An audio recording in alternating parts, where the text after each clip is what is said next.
Our great friend, Pennsylvania Senator David McCormick, the best of the best, Senator. Good to see you. So we got important announcements, right? Secretary of State Rubio will meet with Foreign Minister Lavrov, Russian Foreign Minister Lavrov, and then 2 weeks later, allegedly, Mr. Trump and Mr. Putin will meet perhaps in Budapest, Hungary. What do you make of it? You've been through all this. What do you make of it, David? Well, listen, I'm hopeful. I think we're at a moment here where we've seen this remarkable success in the Middle East. There's a playbook here where President Trump has spoken clearly about the carnage, the unacceptability of continued war. He's stood with our allies in Europe, and he's also developed trusting relationships on both sides, and potentially there's a path for a breakthrough here. And listen, I think it's good news that we're talking. What President Trump accomplished in the Middle East with that strategy was remarkable.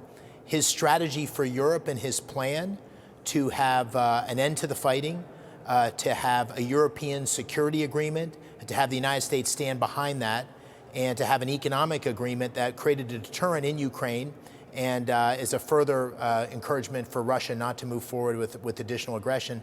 That's a playbook that I think has real potential. The miracle of the Middle East, Senator, gives Mr. Trump leverage. I mean, Putin has to know this, doesn't he?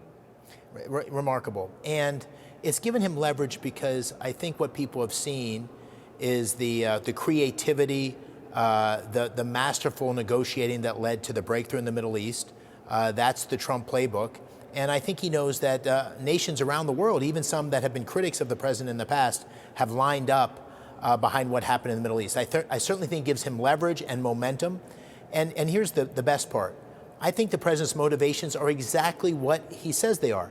He wants to be a peacemaker. It is peace through strength. It's good for the world. It's good for America. It's good for Europe if he could replicate that same play with Ukraine and Russia.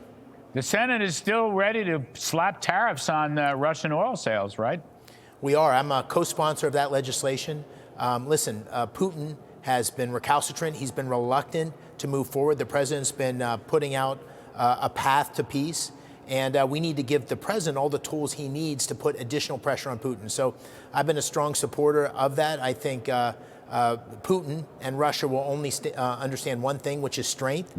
We saw the president demonstrate that in the Middle East. I think he'll do it again in Europe, and I'm hopeful and cautiously optimistic.